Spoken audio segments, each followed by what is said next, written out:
Today I'm talking about some new products, some new things, testing them out and blending them on my face for your viewing pleasure. Do you like it? Huh? Do you like it? My skin is prepped, sunscreen is on, and now I'm going to go into foundation.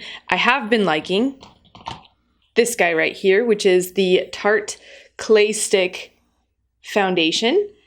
And today I'm going to be adding one to the mix, kind of 50-50 if you will. And this is the Tom Ford TRACELESS Stick Foundation as well. They're very similar in texture, very, very similar. So I'm going to apply that straight to my face around the outer perimeter. This is a personal foundation, so I don't care about keeping it 100% sanitary because I know my face is clean and I'm just swiping it straight on. And then taking a slightly lighter shade in that Tarte and adding it to the center parts of the face. Taking a damp beauty blender, and the way I usually use the beauty blender is with the butt of the beauty blender, which is this guy, the fat side, the bottom of the egg. I usually run it under cold water and really saturate the sponge, and then I squeeze out as much as I can with my hand and then also pat it in a towel to get rid of any excess water that might be in there so that I don't drip all over when I'm trying to blend out the foundation. And since I know my skin and I know my skin with this foundation, I know that I'm going to have to set this because I will be a very dewy, very glowy, very oily, greasy mess by, what is it now, 9 in the morning? So by 2, I'll be melting. Cream foundation has been applied. Now I'm going to go into the eyes. Usually, I do my base, I do my contour, and I do my blush because I already have an idea of where I want to go with the shadows. But today, I don't know, I'm just going to do it at the end. I received this guy in the mail. This is the Urban Decay new, brand spanking new palette. It is called the Born to Run palette, and it has some pretty amazing shades in there. If you guys can see, there are some shimmers, some mattes. There's a little bit of everything. I think I'm going to stay in this side. The obvious would be a bronze brown look, but I think I want to go with these blues. Yeah, those blues and those grays are looking pretty good to me right now. Now that I've taken a glance at these shadows, I'm going to start with a cream base. That's usually how I work and how I build up a look. Instead of relying just on an eyeshadow primer and applying powder straight to the eye, I like working with a cream first because I can define my shape. I can create a shape without having to correct with Q-tips and having to deal with fallout and all of that. It just seems easier to me to create a shape and plan out with creams, especially since I haven't set my foundation yet. So I'm working creams on creams, which is easy to correct. I'm going to start with this beauty right here. This is Tom Ford Cream Shadow in number 10. Look how beautiful that is. This also comes with a little cap that has an eyeshadow in the top part, in the top, yeah, right there in the lid. That's where it is. But I'm just going to use the cream base. So taking that cream base on the lid, that color is stunning. I'm going to work it all over the lid. This is a good tip for hooded eyes. You want to take that color and blend it up pretty high because when your eyes are open and your lids are almost closed, you can see a lot of that square footage. But once you open the eyes and either looks forward or slightly downward, the folds in your eye skin tend to cover that color placement, that shadow, all that work. So if you bring it up slightly higher, it will be more visible and you wouldn't have wasted all that time creating something that nobody can see. So as this color is blending out, I can see that it tends to go a little bit more steely not so green, not so blue, but that's okay because we're only using it as a base. And the shape that I want to create today with my shadow is going to be a very heavy top lid and nothing on the bottom lid. So I want all the color, all the shape to be from that top lash line up and nothing clear on the bottom.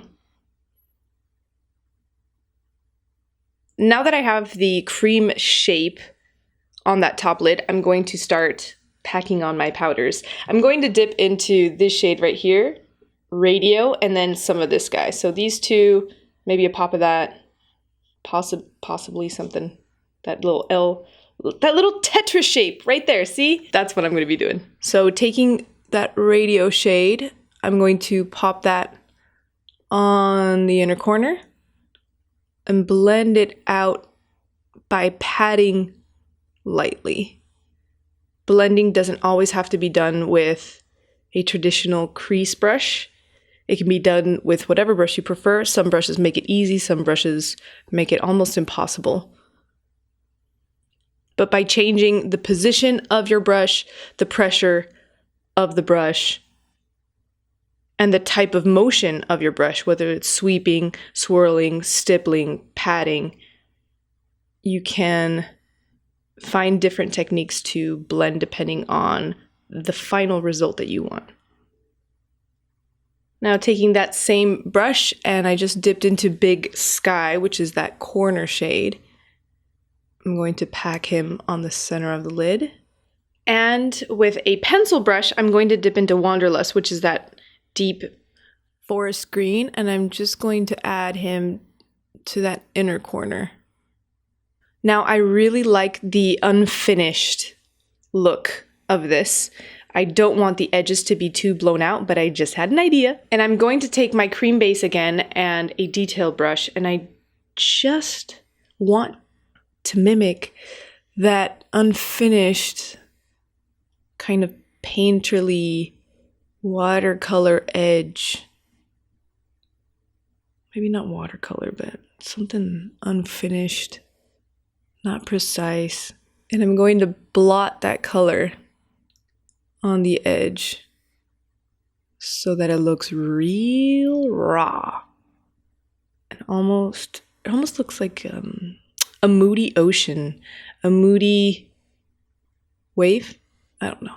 And now to add some mascara. This is the Milk Makeup KUSH mascara, which is a heavy, spidery, thick, and delicious lash. And I think that's pretty much it. I like that look a lot. So now the other eye.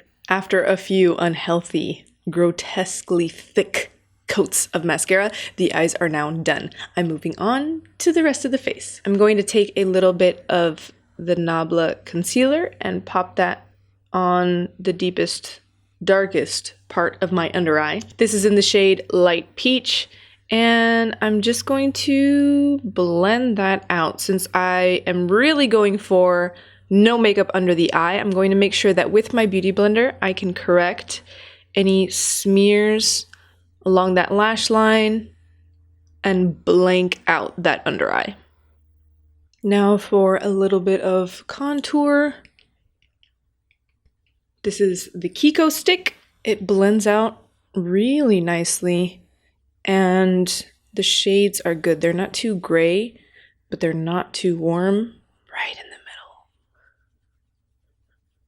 And it seems like it's going on really thickly and very opaque, but it's not really.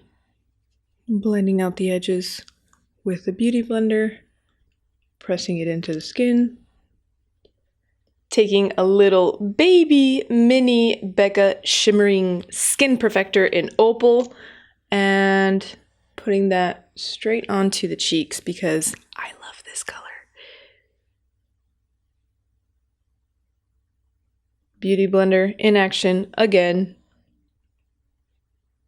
And to set strategically, I'm taking my Decanter Depotted La Mer. This is the loose translucent powder. And I'm just going to blot it and kind of press it into the skin where I want to mattify without taking the glow away from the rest of the face. For cheeks and lip color, I'm going to take this balm. This is from OLIO e OSSO. This is a Portland company, and the sticks are just so cute. Look at them. And I'm just going to work that straight onto the face. It's very lightly tinted and it's very greasy, which I like because I want to be able to blend it in with my fingers.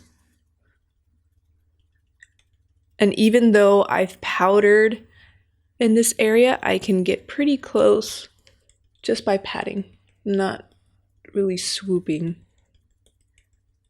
And again, pressing everything in with my beauty blender. The final step is going to be lightly filling in my brows. And you've seen this step before.